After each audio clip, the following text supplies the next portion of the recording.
அனுப்புற டைத்துலயுமே சாச்சனா தான் போனாங்க. அந்த லெவலுக்கு மாறி போச்சு. அதான் சார். தேங்க்யூ. ஜெய்சன் டிஓஜே பேசணும்னா பேசுங்க Jaison. Sir Ravindar sir big fan, அதை முதல்ல சொல்லிடுறேன். ஓ தேங்க்யூ சார். சார் ஒரே ஒரு சின்ன உங்கள் வியூ மட்டும் கேட்கணும். இது எப்படி இன்னைக்கு முத்துக்குமரன் சொல்லியிருப்பாரு, சௌந்தர்யா வந்து அவங்க எமோஷனலில் வந்து அழகாக டிசைன் பண்ணுறாங்க அப்படின்ட்டு. அதை பற்றி கொஞ்சம் ஒப்பீனியன் மட்டும் உங்கள் ஒப்பீனியன். இல்லை சார், அவங்க மொத்த கேமே வந்து நல்லா ஸ்ட்ரக்சர் பண்ண ஆரம்பிச்சிட்டாங்க. ஆக்சுவலாக கான்ஃபிடன்ஸ் ஏற ஏற ஏற ஏற கலாய்க்கிறதுக்கு ஒரு ஸ்ட்ரக்சரு, எமோஷன்ஸை டெலிவர் பண்ணுறது ஒரு ஸ்ட்ரக்சர், நியாயமாக பேசுறதுக்குரிய இடத்த வந்து ஒரு ஸ்ட்ரக்சரு, இப்போ அழகாக அதை ஒரு ஸ்ட்ரக்சர் பண்ண ஆரம்பிச்சிட்டாங்க. ஒன்று தான் இப்போ அப்லிஃப்டிங்கில் ரொம்ப ஜாஸ்தியாக இருக்கிறது என்னன்னா, அதை அவங்க வெளிப்படுத்துகிற முறை வந்து ரொம்ப ஆட்டிடியூட் ரிஃப்ளெக்டடாக இருக்குது. அதை தவிர அவங்க எல்லாத்தையுமே எமோஷன்ஸை வந்து ரொம்ப அழகாக ஸ்ட்ரக்சர் பண்ணுற எமோஷன்ஸு தான் இல்லை. அவங்க சில இடத்துல இன்னைக்கு ஏதோ இன்னைக்கா நேத்தான்னு பார்த்தேன் எனக்கு தெரியல, ஜாக்லின சில இடத்துல கொடுத்த கவுண்டர்லாம் சூப்பராக இருந்தது. நீ ஒரு நீ வந்து எல்லாருக்கும் ரொம்ப ஈஸியாக புரியக்கூடிய ஒரு பாயிண்ட்டு, ஆனால் நீ சொல்கிற ஒரு பாயிண்ட்டை ஒத்துக்க வைக்கிறதுக்காக நீ வந்து அதை வந்து ஜாக்லினை வந்து அந்த வீட்டில் வந்து அவ்வளோ ஈஸியாக அடுத்தவங்க பேசிடுவாங்களான்னு தெரியல, சௌந்தர்யா ரொம்ப ஈஸியாக பேசுகிறாங்க. ஓகே ஓகே புரியுது. ராதாகிருஷ்ணன், அப்புறம் MS தமிழ், அப்புறம் விஜய் டிராவிட். ராதாகிருஷ்ணன் சார் பேசுறீங்களா?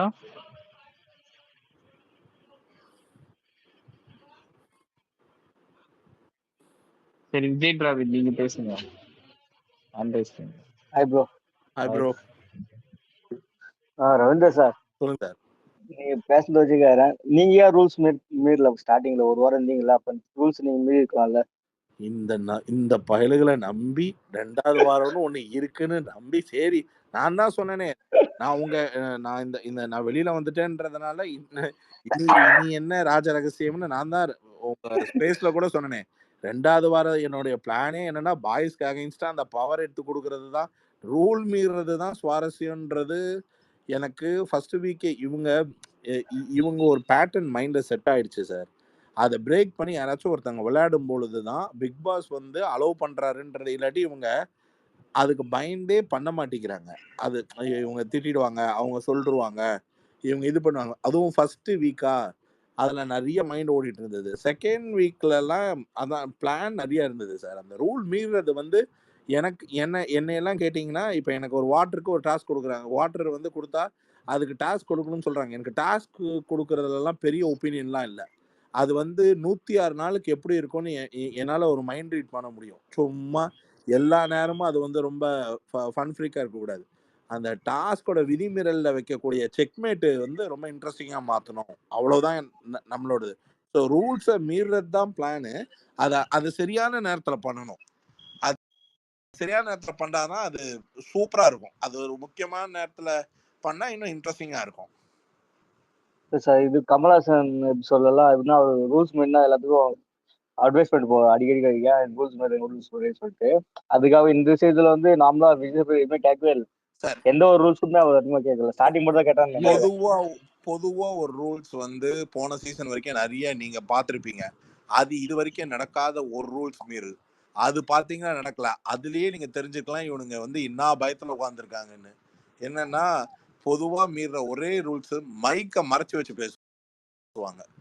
மைக்ல படாத மாதிரி தன்னுடைய கண்டென்ட்ஸை வந்து கன்வே பண்ணிப்பாங்க, ஷேர் பண்ணிப்பாங்க.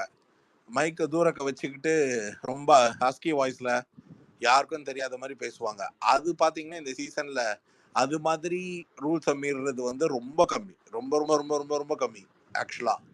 ஆனா அதுதான் வந்து கமல் சாருக்கு வந்து விதி மீறல்லாம் வந்துகிட்டே இருக்கும். இந்த மைக்கு போறத யதார்த்தமா மறக்கிறது தான் இருக்கும்.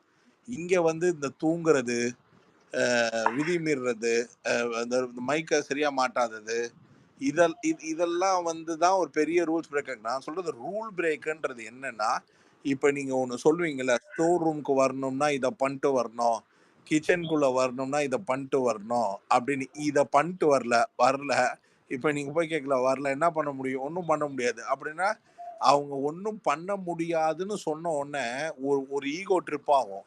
அது ட்ரிப் ஆகி வேற இடத்துல எங்கேயாவது இதுக்கு கனெக்ஷன் செக் பாயிண்ட்டை வச்சு கேர்ள்ஸே வந்து திருப்பி இப்போ பாய்ஸ் இந்த தப்பு பண்றாங்கன்னா பாய்ஸே திருப்பி வந்து ஃபீல் பண்ண வைக்கிற மாதிரின்னு அந்த மாதிரி இந்த கேமை சுவாரஸ்யப்படுத்துறதுக்கு ஏதாவது செஞ்சா தானே சரி. இப்போ நான் இருந்திருந்தேன்னா மண்டே அன்னைக்கு இது சண்டே அன்னைக்கு 5 கோடி கொடுத்துருந்தேன்னா ஒரு நாள்ல நேரம் கேர்ள்ஸ் இப்போ நான் கேர்ள்ஸ் டீம்ல இருக்கேன்னா கூப்பிட்டு நாளான்னைக்கு காலையில கூட இவங்க பின்னாடி இருக்க எல்லா கொடியும் புடுங்கணுன்றதான் சொல்லியிருப்பேன். அதிகபட்சம் செவ்வாய்க்கிழமை இல்லை புதன்கிழமைக்குள்ள இவன்ட்டு இருக்க எல்லா கொடியும் புடுங்கிறது தான் ஒரே இந்த கேமை சுவாரஸ்யம் பார்க்கணும்னா கேப்டன் கிட்ட கேப்டன் பஸ் கேப்டன் டிக்ளேர் பண்ண வைக்கிறது தான் ஒரு கேம். அதுக்கான நிகழ்வை நாமளே ஏற்படுத்தணும். அந்த நிகழ்வுனால அவர் நிலை தடுமாறுறதுனால அந்த கொடியை புடுங்கணும். சார் அப்புறம் வந்து இந்த வெறும் ப்ரோமோ பார்த்து எவ்வளவு பேர் வந்து ஷோலே எதுவும் நடக்கல அப்படின்னா அதுவுமே நடக்கல. ப்ரோமோ பார்த்தவே டைரக்டா பெரிய பெரிய ஆளுங்களை கூட வெறும் ப்ரோமோ பார்த்து மட்டும் டிசைட் பண்ணாலும் அதை பத்தி உங்க கருத்து? சார் அது ஆமா சார். பொதுவா வந்து ஒரு சில பேருக்கு வந்து ரொம்ப எப்படி சொல்றது இந்த ப்ரோமோ பார்த்த உடனே இந்த இந்த இந்த புரிதல் இந்த கேம் ஷோவை பார்க்கணுமா வேணாமான்ற அந்த ப்ரோமோல ஒன்று ஜட்ஜ் பண்ற ஒரு லெவல் இருக்குல்ல, அவங்களுக்கு அவ்வளோதான் சார் டைம் இருக்கும். அந்த ப்ரோமோல சொல்றத நாளைக்கு 4 பேர் இல்லை இப்போ எல்லாம் ரீல்ஸாக வர ஆரம்பிச்சிருச்சு, இல்லை நிறைய பேர் கட் பண்ணி ஃபார்வர்ட் பண்றாங்க, அந்த விதத்துல ரீச் ஆகுறதுனால அவங்களோட இம்பாக்ட் வந்து அந்த கேம்ல அந்த பர்சன் மேல இருக்க புரிதல் அவ்வளவுதான். இப்ப சமீபத்துல பாத்தீங்கன்னா நாஞ்சல் விஜயன் வந்து ஒரு இன்டர்வியூ கொடுத்திருப்பார். அதுல ரஞ்சித்தை பத்தி பேசியிருப்பார். அதுல ரஞ்சித் சாரோட கோபம் வந்து அசுர கோபம் வரக்கூடிய ஒரு மனுஷரு எப்படிதான் இவ்வளவு கண்ட்ரோல்டா உட்கார்ந்து விளையாடுறாரோ தெரியல. இதுக்கு வந்து ஒரு அசாத்திய திறமை வேணும். அது வந்து நடிகர்கள் சாதாரணமா பண்ணுவாங்க. அந்த கோபத்தை வெளிப்படுத்தாம பண்ற அந்த ஒரு விஷயம் எப்பவுமே ஆஃப் கேமரால பண்ணக்கூடிய ஒரு விஷயத்த ஆன் கேமரால ஃபுல் கண்ட்ரோல்டா பண்றதுக்குன்றது ஒரு நல்ல ப்ராக்டிஸ் வேணும். அதை வந்து பயங்கரமா பண்றாங்க அப்படின்னு. ஸோ ப்ரோமோ ஒரு விதம் தானே சார், ஒரு இம்பாக்ட் தானே சார். ப்ரோமோல ஒரு பிடி ஃபீலு, ஒரு ஒரு ஒரு மாதிரி டாமினேட்டிவ் ஃபீலு, ஒரு எமோஷனல் ஃபீலு, இதெல்லாம் வந்து அன்னைக்கு டேல வந்து அன்னைக்கு டேக்கு ஒரு பெரிய டாக்கட்டிவான பாயிண்டா மாறுதுல்ல. ஒரு ப்ரோமோ வச்சு நீங்களே ஒரு ட்விட்டர் ஸ்பேஸ்ல எக்ஸ்ல பேசுற அளவுக்கு ஒரு கண்டென்ட்டா மாறுதுல்ல அது. ஏன்னா பர்டிகுலர் பர்சன் ஒரு சின்ன சின்ன மிஸ்டேக் அப்படின்னா நாள் ஃபுல்லா எந்த மிஸ்டேக் பண்ண மாட்டாங்க. ஒரே ஒரு மிஸ்டேக் அப்படின்னா ஆப்போசிட்ல எவ்வளவு மிஸ்டேக் பண்றாங்க அதை கண்டுக்க மாட்டாங்க. பர்டிகுலர் பர்சன் அவங்களுக்கு பிடிக்காத ஒரு பர்சன் ஒரே ஒரு வார்த்தை போடா அப்படின்னு சொல்லிட்டா முடிஞ்சிச்சு. இவன் எப்படி போடா சொல்லலாம், இவன் எப்படி வாடா சொல்லலாம், இதை சொல்லிக்கலாமா வேணாமா, அவன் எல்லாம் அப்படியே சொல்லிட்டு பேசாங்களா அவங்கள எப்படி சார் அது நடக்குது? அதை நீங்க நல்லா பாருங்க. அது எல்லாருக்கெல்லாம் நடக்காது.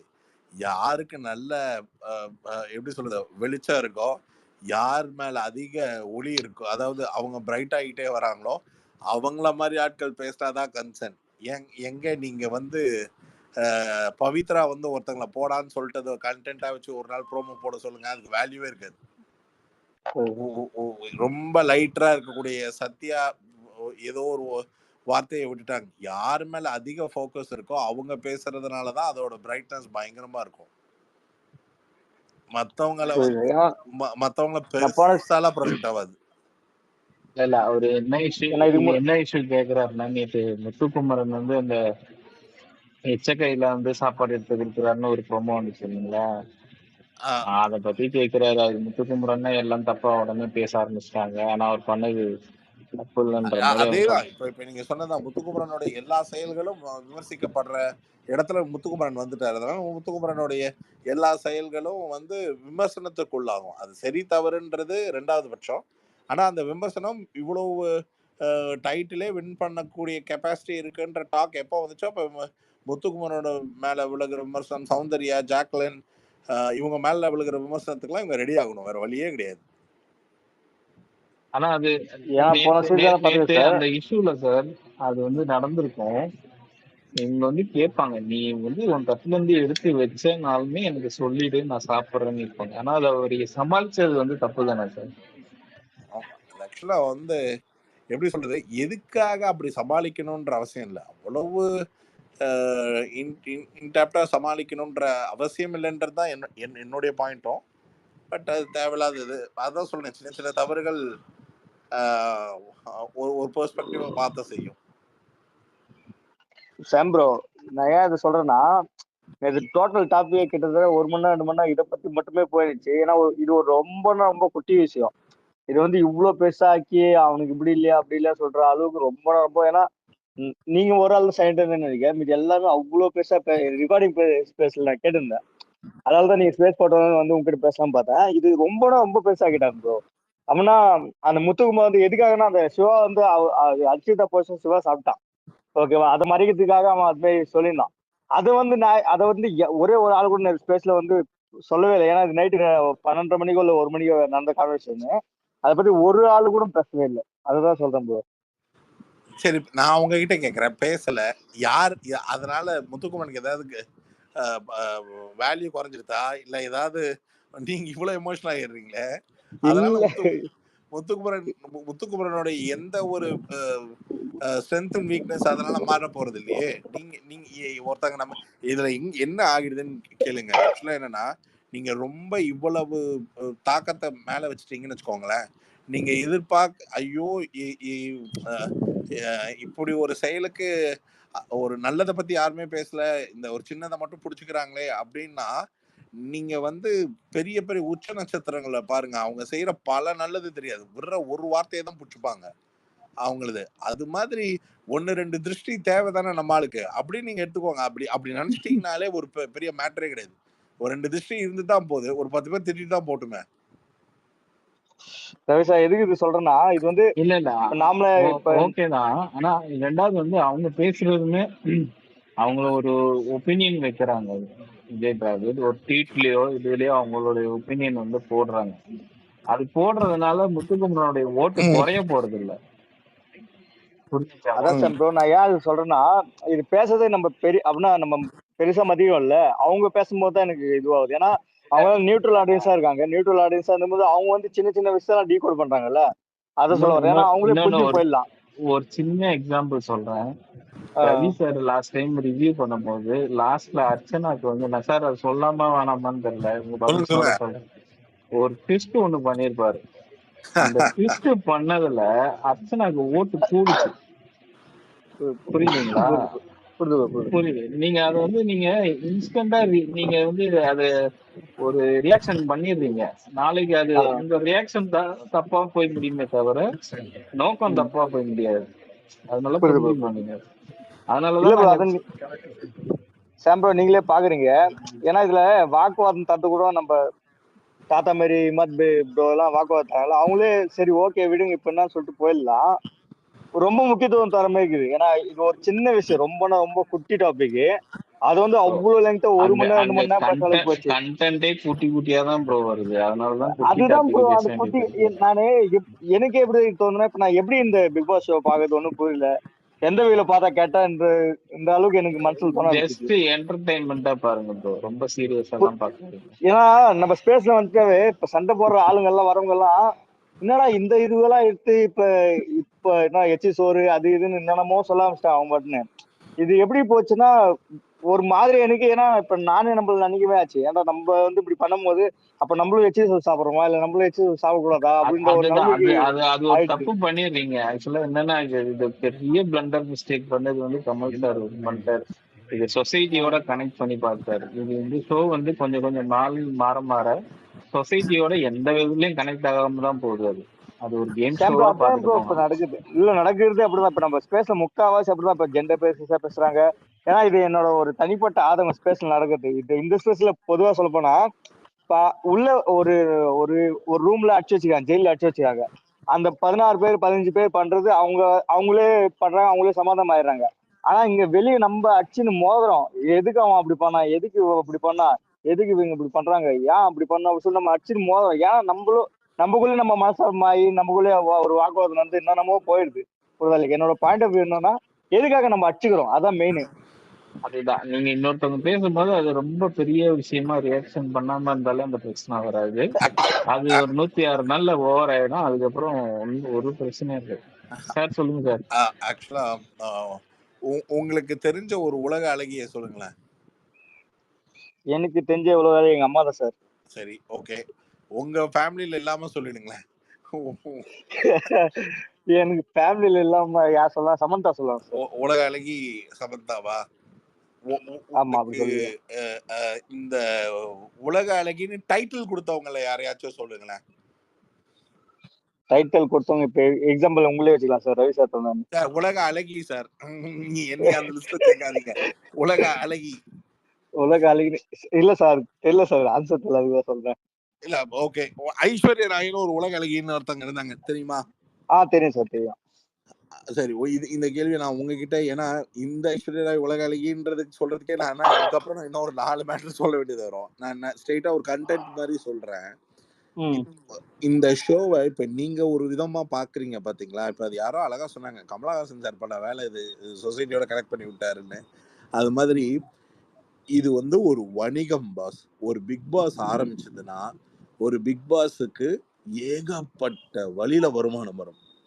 அது வந்து ஒரு பெரிய வணிகம். அந்த வணிகம் வந்து ஆக்கிரமிக்கிற விதம் வந்து ரொம்ப எக்ஸ்ட்ரீமா ஆக்கிரமிக்கும். காலப்போக்கில் சோஷியல் டிஜிட்டல் மீடியா வந்து இதுக்குள்ள வந்து ரொம்ப உள்ள வந்ததுனால இதோட தாக்கம் வந்து அவங்களுடைய தனிப்பட்ட தேவைக்கு அந்த தாக்கத்தை அவங்களுடைய பேச்சு திறமையிலையோ இல்லை அவங்களுடைய ஒரு பார்வையிலையோ இதை வந்து வணிகத்தை வந்து இன்னும் பெருசாக்கி விட்டதுனால, மீடியா வந்து இதுக்குள்ள வந்து ரொம்ப உள்ள வந்ததுனால இதோட தாக்கம் வந்து அவங்களுடைய தனிப்பட்ட தேவைக்கு அந்த தாக்கத்தை அவங்களுடைய பேச்சு திறமையிலையோ இல்லை அவங்களுடைய ஒரு பார்வையிலையோ இதை வந்து வணிகத்தை வந்து இன்னும் பெருசாக்கி விட்டதுனால ஒரு எத்தனையோ சீரியல் இத்தனை வருஷங்கள் ஓடுது. ஏதாவது சீரியலுக்கு ரிவ்யூவர்ஸ் பேசி பார்த்துருக்கீங்களா? இல்லை ஃப்ரிக்ஷன் வேற ஏதாவது நான் ஃப்ரிக்ஷனு ஃபேண்டசி ஏதாவது ஷோக்கு குக் வித் கோமாளியோ இல்லை இந்த மாதிரி ஏகப்பட்டது இருக்கும். அதுக்கு இருந்து பார்த்துருக்கீங்களா? இந்த ஒரு ஷோக்கு மட்டும்தான் இந்த மாதிரியான level of depth of talk இருக்கும். ஏன்னா அவங்க என்ன சொல்லிடுறாங்க, நம்ம மைண்ட் செட்டை ஃபர்ஸ்ட் இந்த ஷோ ஆரம்பிக்கும் போதே 7 சீசன்ல இது வந்து ஒரு சோஷியல் ரெப்ரசன்டேஷன், நம்மள மாதிரி காமனா வாழக்கூடியவங்க எப்படிப்பட்ட மனநிலைமையில இருக்காங்கன்னு இப்படி ஏகப்பட்ட ஒரு மைண்ட் செட் பண்ணி இந்த ஷோவை பார்க்க வச்சு இப்போ உங்களுக்கு அதுல சொல்ற அந்த விஷயங்கள், அதுல நடக்கிற அந்த விஷயங்களை இங்க ஒருத்தங்க ரிவ்யூவோ இல்ல அதற்கு விமர்சனம் பண்ணும் பொழுது சொல்லக்கூடிய வார்த்தைகளை நீங்க ரொம்ப பர்சனலா கனெக்ட் பண்ணி அந்த பர்சனலா கனெக்ட் பண்ண அந்த ஒரு விஷயத்த வந்து உங்களுக்கு மன உளைச்சலோ பாதிப்போ ஏற்படுற அளவுக்கு ரொம்ப பர்சனலா எடுத்துக்கிறீங்க. ஃபேர் அண்ட் லவ்லின்ற ஒரு ப்ராடக்டை விற்கணும்னு முடிவு பண்ண ஒருத்தன் ஐஸ்வர்யா ராய உலக அழகின்ற ஒரு கான்டெஸ்ட் வச்சா முடிஞ்சுது. அவனுக்கு ப்ராடக்ட் நல்லா வித்துச்சு, அடுத்த கண்ட்ரியை பார்க்க போயிட்டே இருக்கான் அந்த ப்ராடக்டை விற்க. அது மாதிரி இந்த ஷோவை மக்கள் கிட்ட ரிஜிஸ்டர் பண்ண கமல் சார் மாதிரி ஒரு பிராண்டை கூட்டிட்டு வந்து மக்கள்கிட்ட ரிஜிஸ்டர் பண்ணி அது காலத்துல டெக்னாலஜிக்கலா இதோட இப்போ இப்போ இன்னைக்கு நம்ம இதை பேசுறோம்னா இது எண்டமாலோ இல்லை விஜய் டிவியோடயோ இல்லை ஹாட் ஸ்டாரோட பெரிய சக்சஸ். ஏன்னா அவங்க வந்து மக்கள் கணிப்பு எடுக்கணும் அப்படின்றதுக்கு ஒரு கிளாரிட்டி இல்லாததை இன்னைக்கு டிஜிட்டல் மீடியம் இவ்வளவு பெருசா ஆக்கி அவங்க பிளாட்ஃபார்மா பேசுறது, ரிவ்யூவா பேசுறது, சென்ஸோட பேசுறது, இதெல்லாம் ஒரு ட்ராக் ரெக்கார்ட் ஆயிடுத்து. அதுல எது ஆன்கோயிங்ல ஹாட் டாக்கா இருக்கோ அதையே கண்டென்ட்டா மாத்துறதுன்னு இப்படி ஏகப்பட்ட விஷயங்களுக்கு வந்து இது வந்து ஒரு வணிகமா தான் வளர்ந்துருக்கு. இதை நீங்க பர்சனலா எடுத்துக்கவே கூடாது. இந்த ஷோவை பார்த்தோமா முடிஞ்சுதா, அடுத்தது வேலையை பார்த்தோமான்னு போயிடணும். அவனுக்கு ஃபேமிலி, இவனுக்கு ஆர்மி, இதெல்லாம் வச்சு ஒரு பிரயோஜனமும் இல்லை.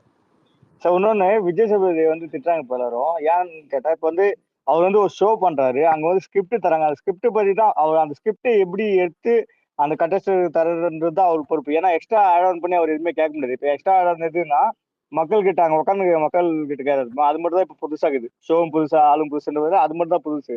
மற்றபடி அவருக்கு என்ன ஸ்கிரிப்ட் தராரோ அதை படி மட்டும் தான் அவர் முடிக்காரு. இதுல வந்து இவங்க என்ன பண்ணாங்கன்னா, இப்ப விஜய் இப்படி பண்ணிட்டான் அப்படி பண்ணிட்டான், அவர்கிட்ட யாருகிட்டையும் கேட்க மாட்டான் அப்படின்னு சொல்லிட்டு அவர் ரொம்ப கொச்சவான வார்த்தையாகட்டும் திட்டுறதாகட்டும் அவன் குடும்பத்தை எழுத்து வச்ச அளவுக்கு எவ்வளவு பேர் திட்டாங்க சார். அது வந்து சார் அவ்வளவு பெரிய லெஜெண்ட். போன சீசன்ல கமலஹாசன் சார் என்னென்ன செஞ்சாங்கன்னு உங்களுக்கு தெரியாதா? அவருக்கும் சேர்த்தா சொல்ல சார். ஆனா ஆக்சுவலா என்னன்னா நீங்க ஒண்ணு நல்லா தெரிஞ்சுக்கோங்க. முதல்ல இதுவே தப்பு. விஜய் சேதுபதி சார் எழுதி கொடுத்ததெல்லாம் அங்க படிக்கல. விஜய் சேதுபதி சார் கிட்டக்க நிகழ்வுகளை பத்தி மட்டும்தான் சொல்லுவாங்க. அங்க பேசுறதெல்லாம் அவரோட பேட்டர்ன் தான், அவரோட ஸ்டைல் தான். அவரு தான் பேட்டர்ன் செட் பண்ணிட்டு வராரு. அவரு ஓன் டைலாக்ஸ் தான், அவரு ஓன் இதுதான். அங்க நிகழ்வுகள் மட்டும்தான் அவங்க கொடுப்பாங்க. அவங்க அட்ரஸ் பண்ண சொல்றது இந்த ப்ராப்ளம் நீங்க பேசுங்க, அப்படின்னு தான் சொல்லுவாங்களே தவிர அதுக்கு ஒரு ஒரு டைலாக் கூட எழுதி கொடுக்க மாட்டாங்க. அது எல்லாம் முழுக்க சாரோட ஸ்டைலு, சாரோட பேட்டர்ன் தான். அது விமர்சனத்துக்குள்ளாகிறது காரணம் என்ன, 7 சீசன்ல ஒருத்தர் ஒன்று பண்ணியிருப்பாரு. அதுக்கு ஆப்போசிட் சைட்ல ஒன்று பார்க்கும் பொழுது இந்த கேம் ஜெண்டர் பேஸ்டு கேமாகவும் கண்டஸ்டன்ஸ் விறுவிறுப்பாகவும் இல்லாததுனால ஹோஸ்ட்டுக்கு மேலே நிறைய ப்ரெஷர் இருக்கு. ஹோஸ்ட் அதை வந்து வழி நடத்தி வேற மாதிரி கொண்டு வந்து சக்ஸஸை கிரியேட் பண்ணிட்டாருன்னா ஹோஸ்ட்டை தூக்கி கொண்டாட ஆரம்பிச்சிருவாங்க. ஹோஸ்டோட ஸ்டார்டிங்ல கிடைச்ச அந்த அப்ளாஸ் திருப்பி போக போக ஏன் போகுதுன்னா, ஹோஸ்டாலேயே இப்போ ஹோஸ்டே வந்து ஒவ்வொரு வாரமும் குறை சொல்லிக்கிட்டே இருந்தா இவங்க வந்து கொஞ்சம் டெவலப் ஆயிட்டாங்க, இவங்க இப்படி ஆயிட்டாங்கன்னு. ஹோஸ்ட் வந்து போன வாரம் ஒன்று பண்ணாரு. என்னன்னா வர்ஷினின்னு ஒரு கண்டஸ்டன்ட் வந்து உள்ள வந்திருக்காங்க. அவங்க ரொம்ப ஃபேக்டா ஒத்துக்கிட்டாங்க, நான் ஷோவை பார்த்துட்டே வரல, நான் வந்து இந்த ஷோவில் இப்போ இது வரைக்கும் இல்லை, ஒரு வைல்ட் கார்டு கண்டஸ்டன்ட்டோட பிரதான பிரச்சனையா நான் அவங்க ஷோ அது பார்த்துட்டே வராத ஒரு கண்டஸ்டன்ட்டை உள்ள அனுப்பிட்டு அவங்க கிட்ட நம்பர் ஆஃப் டேஸை எதிர்பார்த்து ஒரு கேம் சேஞ்சை கொண்டு வரணும்னு எதிர்பார்க்கறது வந்து ப்ராக்டிக்கலான டஃப்னஸ் வந்து ஜாஸ்தி. இது மாதிரி ஃபிளாஸ் நிறைய இருக்கும்போது இந்த ஃபிளாஸுக்கெல்லாம் யார் அதை உட்காந்து ஃப்ரண்ட் ஃபேஸ்ல அட்ரஸ் பண்றாங்களோ அவங்க தலையில தான் எழுதுவாங்க, அவங்கள தான் திட்டுவாங்க, அவங்கள தான் பயங்கரமா விமர்சிப்பாங்க. அதுக்கு ஒன்றும் பண்ண முடியாது சார். எவ்வளோ சம்பளம் வாங்குறோம், எவ்வளவு இந்த ஷோக்காக மெனக்கிறோமோ அவ்வளவுக்கும் நம்ம அதுக்கு என்ன ரெப்பர்கேஷன்ஸோ அதை சந்திச்சு தான் ஆகணும். Okay, thank you sir. சார் அதுதான் விஜய் சேதுபதினா அது. ரெண்டாவது வந்து ஹோஸ்ட் வந்து அங்க ஒரு கொஸ்டின் கேட்டு அங்க ஒரு பிரச்சனை அங்க நிறைய நடக்கும் போது எல்லாம் பார்த்துருக்கீங்க. இன்னைக்கு கூட போன வாரம் தான் இந்த சண்டே கூட என்ன ஆச்சுன்னா இந்த ரஞ்சித்துக்கும் இவருக்கும் சத்யாக்கும் ஒரு வாக்குவாதம் நடந்திருக்கும். ஆமா, அந்த மாதிரி ஒரு புதுசா ஒண்ணு கிரியேட் ஆகுறத கூட பண்ண வைக்கலாம் அந்த ஹோஸ்டினுடைய வேலை. அது அவ்வளவுதான் பண்ண முடியும். இங்க நீங்க குறை சொல்ல வேண்டியது ஒண்ணு அந்த கண்டஸ்டன்ட சூஸ் பண்ணிருக்காங்க பாத்தீங்களா, அவங்களதான் குறை சொல்ல வேண்டியது. ஒன்றும் பண்ண முடியாது. யாரும் இல்ல சாரி சார், உங்களையும் அவங்கதான் சூஸ் பண்ணாங்க, இருந்தாலும் ஒன்றும் பண்ண முடியாது. என்னைய சூஸ் பண்ண இப்போ அவங்க எவ்வளவு ஃபேஸ் பண்ணியிருப்பாங்க. நீங்க ஏங்க ரவீந்திரனை சூஸ் பண்ணீங்க பாருங்க, பிசிக்கல் டாஸ்க் ஃபர்ஸ்ட் வீக்ல வந்து பெருசா வைக்க முடியலன்னு அவங்கள ஒரு 100 பேர் குறை சொல்லியிருக்கலாம், இல்லை 1000 பேர் குறை சொல்லியிருக்கலாம். அதை அவங்க வாங்கி தான் ஆகணும், ஒன்றும் பண்ண முடியாது. எண்ட் ஆஃப் த டே அவங்க குறை சொன்ன ஆளு ஏதாச்சும் ஒரு மீனிங்ஃபுல்லா பண்ண ஆரம்பிச்சாங்கன்னா அது அவங்களுக்கு பெருமை தானே. நீ இவ்வளவு சொன்னி நான் சூஸ் பண்ண கண்டஸ்டன்ட் ஒன்று பண்ணி காமிச்சான் பாரு அப்படின்னு. அது இப்போ வாங்குற நமக்கான பிரைம் ரெஸ்பான்சிபிலிட்டி அது. கண்டிப்பா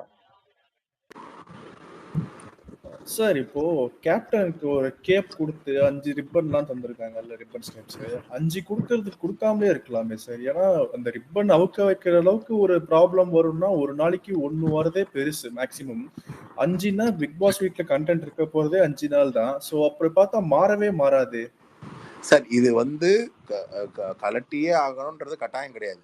ஆனா கலட்டுறதை வச்சு ஒரு சென்சேஷனல் ஃபியரை கிரியேட் பண்ணலாம்ல. இப்போ நீங்க வந்து ஒரு பயங்கரமான பரபரப்பை நான் 4 த்ரெட்டை கழட்டிட்டு கேர்ள்ஸுங்க எல்லாம் இங்கே பாரு நம்ம 4 வரைக்கும் கழட்டுவோம், 5வது கழட்ட வேணாம் அப்படின்னு சொன்னா அந்த 4 போக போக பாய்ஸ் வீட்டில் உனக்கு தெரிஞ்சே பழி வாங்குறாங்கடா, நீ இருக்கிறதே அவங்களுக்கு பிடிக்கல, அவங்கள பாருங்க ஜாக்லின் தான் இதுக்கெல்லாம் பெரிய காரணமா இருக்கும், தர்ஷிகாக்கு தாண்டா உன் மேல காண்டி, இப்படி பல டாக்குகள் வந்துகிட்டே இருக்கும். அது வந்து ஒரு சுவாரஸ்யத்தை ஏற்படுத்துமா இல்லையா? ஆனா கேர்ள்ஸ் வந்து நம்ம 4 வரைக்கும் எடுப்போம், 5வது பண்ண வேண்டாம் அப்படின்னு சொன்னா அது இந்த ஷோவை எப்படிங்க இன்ட்ரெஸ்ட் ஆக்குறது? வந்து ஒரு கேப்டன்ஷிப், சத்யாவோட கேப்டன்ஷிப்னால என்னன்னா இருக்கு, அதாவது ஜென்ஸும் இரிட்டேட் ஆகி லேடிஸும் இரிட்டேட் ஆகி அந்த இரிட்டேஷன் தானே வெளியில எக்ஸ்ப்ளாய்ட் ஆகுது. ஸோ கேப்டன்ஷிப்பையும் ஒரு சுவாரஸ்யமாக்கணுமே தான் இந்த மாதிரி ஒரு ஆப்ஷனை கொண்டு வந்தாங்க. இந்த ஆப்ஷனை எப்படி எக்ஸ்ப்ளோர் பண்றாங்கன்றது தான் மேட்ரு. எதுவும் யூஸ் பண்ற மாதிரி தெரியல சார். அது பண்ண மாட்டாங்க. நான் தான் சொல்றேனே, அதுக்கு அடுத்த வாரம் சாட்டர்டே வந்து அவரு சொல்லுவார், உங்களுக்கு ஏன் இதை கொடுத்தோம், நீங்க ஏன் இதை, நீங்க ஆக்சுவலா போன சீசன் தான் நினைக்கிறேன் கேப்டன்ஷிப்போ இல்ல எதுலயோ டவுட் இருந்தா வந்து பெல் அடிக்கலாம் அதெல்லாம் அந்த மாதிரி ஏதாவது ஒண்ணு பண்ணாதானுங்க, ஏதாவது சபையை கூட்டினாதானுங்க ஏதாவது நல்லா இருக்கும். இல்ல அதான் நிக்சனுக்கு வந்து ஃபர்ஸ்ட் வரும், அடுத்த வீக் வந்து பாத்தீங்கன்னா விஷ்ணுக்கு வரும். விஷ்ணுலாம் செம்ம இது பண்ணுவாரு அவரு. நீங்க அப்படி பண்ணும் போது ஒரு இருக்கும் இல்லைங்க. இப்ப இன்னைக்கு இப்ப சரி நீங்க இந்த ஆங்கிள் யோசிச்சு பாருங்க, நாமினேஷன் இருக்கிறவங்க எப்படிதாங்க கண்டென்ட் பண்ணுவான்? சார் அதுதான் சார் எனக்கு அந்த பிராங்க் ஃபர்ஸ்ட் வீக்ல ஒரு இஷ்யூ வந்துச்சு இல்ல, ஆமா அது சார். பண்ணது என்ன தப்புன்னே எனக்கு புரியல. அத தப்புன்னு சொல்றாங்களே. நாமினேஷன்ல இருந்தா கண்டென்ட் கொடுக்கணுமே. 6 வாரமா அதை கேட்டுட்டு இருக்கேன் சார். சொல்ல மாட்டேங்கிறானுங்க சார். எதுக்கு எதுக்குடா எதுக்குடா நீ ஏன்டா நீ சும்மா இருந்தீங்க தானடா பிராங்கே பண்ண, இவ்வளவு பிராங்கா அதை பண்ணாதீங்கன்னு ஒரே ஒரு வாய்ஸ் சொல்லியிருந்தீங்கன்னா நான் சைலண்டா இருந்திருப்பேன்டா. அந்த ஷோக்கு எதையாச்சும் நாமினேஷன்ல இருக்கிறவன் செய்யணும்னா நீங்க கொடுக்குற running race, high jump long Jambai வச்சு ரவீந்திரன் தப்பிச்சுக்கோன்னு சொன்னா எங்கெங்க அது நடக்க போகுது? இது கடைசி வரைக்கும் ஆப்போசிட்டா இருக்குது. கடைசி வரைக்கும் அந்த டாஸ்க் எல்லாம் முடிச்சு எனக்கு பயமே அதுதான். நீ இந்த வாரம் 3 டாஸ்காவது ரவீந்திரன் ஜெயிச்சிருக்க வேணும், அப்போதான் நாமினேஷன் இருந்து தப்பிக்கலாம்னா முடிஞ்சே போச்சு. நீங்க முதல் நாளே கதை திறந்து விடுங்க, நான் கிளம்புறேன்னு இருப்பேன். அங்க எதையாச்சும் ஒண்ணு செஞ்சு ஏதாவது நாமினேஷன்ல இருக்கிறவங்க ஏதாவது ஒண்ணு செய்யணும். அந்த செய்யறது கவனிக்கிற மாதிரி இருக்கணும். இப்ப இது எப்படி தெரியுமா சார் இருக்கு? போன 2 வாரமா பவித்ரா இருந்தாங்க நாமினேஷன்ல, ஆமா கண்டென்ட்டே வரல. இந்த வாரம் நாமினேஷன்ல இல்ல, கண்டென்ட் வருது. நேரம் தான், இதுதான் சொல்றது, நேரம் தான். ஏன் நான் இப்ப ஆனந்தியே எடுத்துக்கோங்களேன், பல வாரம் கழிச்சு அந்த பொண்ணு நாமினேட் ஆச்சு. கடைசியில ஒரு ஸ்டோரி ஒரு நாள் கடைசி நாள்ல ட்விஸ்ட் ஆயிடுச்சு, சுனிதா வெளில வந்துருச்சு. சுனிதாவுக்கு போன வாரம் என்எஃப்பி கிடைச்சது. டபுள் எவிக்ஷன் அப்படிலாம் டைலாக் விட்டுட்டு நோ எவிக்ஷன் சொல்லிட்டு போனாங்க, முடிஞ்சு போச்சு. சார் அதே மாதிரி இப்போ விஜய் சேதுபதியே வந்துட்டு எல்லாரையும் டிப்ளமேட்டிக்கா விளையாடாதீங்கன்னு சொல்றாரு. ஆனா அதுக்கு ஆப்போசிட் நான் நினைக்கிறேன் ரூடா இருக்கிறது தான். ரூடா இருந்தாலும் தவறுன்ற மாதிரியும் சொல்றாங்க. அப்ப இப்படிதான் இருக்கணும் சார். ஒரு விஷயம் இருக்கணும் சார், இவர் ஸ்ட்ரிக்டா இருக்கிறது வேற, ரூடா இருக்கிறது வேற. ஸ்ட்ரிக்டா இருக்கிறது அப்படின்றது என்னன்னா, ஒரு செயலை விஷால் பண்ணும் பொழுது அந்த விஷாலோடைய செயலை விமர்சிக்கப்படக்கூடாது. நான் இதை ஐ திங்க் போன வாரம் யாரோ என்கிட்ட ரொம்ப அத்தன்டிக்கா கேட்டாங்க. அதுக்கு நான் சொன்னேன், சார் இதை பேச மாட்டாங்க சார், பேசுனா இன்னொரு சைட்ல அந்த பொண்ணை பத்தி பேசுற மாதிரி வரும், அதனால அதுக்காக பேச மாட்டாங்க. அது அந்த பொண்ணுக்கோடைய கேரக்டர் அசசினேஷன்ன்றதுல ஒன்று கனெக்ட் ஆயிருக்கு. நான் இதை சொல்லியிருந்தேன், யாராச்சும் கவனிச்சிங்களா இல்லை இந்த ஸ்பேஸ்ல தான் பேசுனான்னு கூட எனக்கு தெரியல. இங்கதான் பேசுனீங்க. அது பேச மாட்டாங்கன்னு. அது வந்து பிரதானமா ஒரு சேனலோட மெரிட்ல இருந்து. ஏன்னா நீங்க அந்த டிஎஃப்எம் அவங்களுக்கு ஏதாவது எழுதி போட்டீங்கன்னா இதெல்லாம் தேவையில்லாத பிரச்சனை வரும். அவங்களுக்கு அந்த கோர்ட்டு கேஸு, தனியார் அமைப்பு, அந்த மாதிரி 100 பிரச்சனை இருக்கு இதுல. ஆனா இப்ப நீங்க சொல்றீங்களா அவர் ஸ்ட்ரிக்டா இருக்கிறது, அந்த ஸ்ட்ரிக்டா இருக்கிறது ஒரு ஃபியர் ஃபேக்டரை கிரியேட் பண்றது தான். அந்த ஃபியர் ஃபேக்டரை கிரியேட் பண்ற அந்த ஃபியர் ஃபேக்டரை நீங்க ஜாக்லின் மேலேயும் இல்லை ஒரு சில பீப்புள் மேலேயும் காமிக்கிறது, யுனானிமஸா அவங்கள என்கரேஜ் பண்றதையும் ஸ்ட்ரிக்ட்னஸையும் காமிச்சுக்கிட்டே இருந்தீங்கன்னா போதும் சார். இப்போ எனக்கு தெரிஞ்சு நம்ம எல்லாருமே ஒரு மாதிரி அவர் வந்து கமல் சார் மாதிரி இல்லை, ரெலவெண்ட் பாயிண்ட் கொஸ்டினா பாயிண்ட்ல கேட்குறாரு அப்படின்றத எல்லாருமே ஒரு மாதிரி ஒத்துக்கிற லெவலுக்கு வந்துட்டோம். அதாவது இவர் வளவலன்னு கொலன்னு பண்ண மாட்டாரு, இவர் பாயிண்ட் பிளாங்க்ல தான் பேசுறாரு. ஆனா இப்ப நம்மளோட பிரதான பிரச்சனை என்னன்னா, அவர் முக்கியமான விஷயங்களை அட்ரஸ் பண்ணவே மாட்டேங்கிறாரு. முக்கியமான விஷயங்களை வந்து அவர் யாரையோ ஒருத்தங்களை சேஃப்கார்ட் பண்றாரு. அந்த மாதிரியான விஷயங்கள் தான் இவருடைய ஃபீட்பேக்கா இருந்ததுன்னா அது அட்ரஸ் ஆக ஆரம்பிச்சாலே இவர் சூப்பர் ஹோஸ்ட்னு சொல்ல ஆரம்பிச்சிருவாங்க சார். இப்போ என்ன ஆயிடுச்சுன்னா அதுல கொஞ்சம் ஒரு மாதிரி பயாஸ்டா போற ஒரு ஃபீலை கிரியேட் பண்றது. ரெண்டாவது வந்து see though even I don't hate say I don't like certain act of ரியாவை அவ்வளோ கார்னர் பண்ணணும்னு அவசியம் இல்லையே, ஒரு ஹோஸ்டுக்கு அவசியம் இல்லையே. அருணை கூப்பிட்டு அருணை வச்சு ஒரு பொண்ணை கலாய்க்கிறது எனக்கும் சரியா படலை. எனக்கு என்னமோ அது ஒரு ஹோஸ்ட் பண்ணியிருக்க கூடாது. இவனுங்களுக்குள்ள என்ன வேணாலும் மெச்சூர்டு இல்லாம பண்ணலாம். ரியா வந்து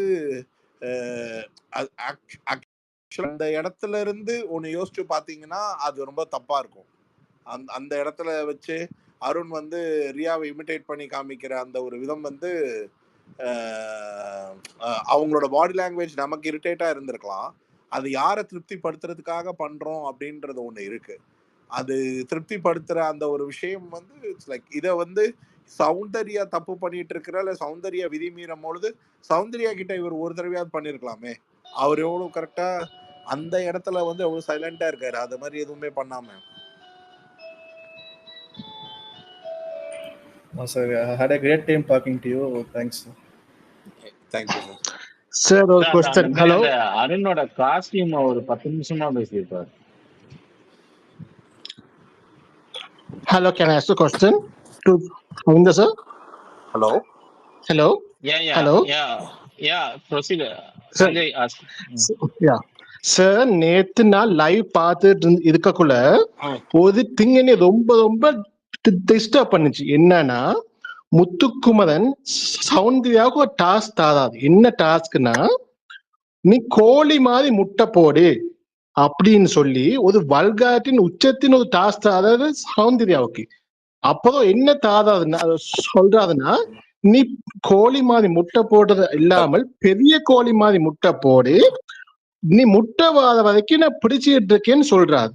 இது என்ன விதமான மைண்ட் செட்? இந்த சீனை 1 hour எபிசோட்லயும் கட் பண்ணிட்டாங்க. சார் நீங்க இந்த சீன் பாத்தீங்களா? இது எவ்வளவு பெரிய தப்பு அப்படின்னு நிறைய பேர் பேசுறாங்கல்ல சார். இது எவ்வளவு பெரிய வல்காட்டின் உச்சம். இது உங்க கருத்து என்ன சார்? இல்ல சார் வாய்ஸ் நிறைய இடத்துல கட் ஆயிடுச்சு. எனக்கு தப்பா எடுத்துக்காதீங்க. இன்னொருத்தர் கேட்க முடியும், இன்னொருத்தர் சொல்ல முடியுமா? இல்ல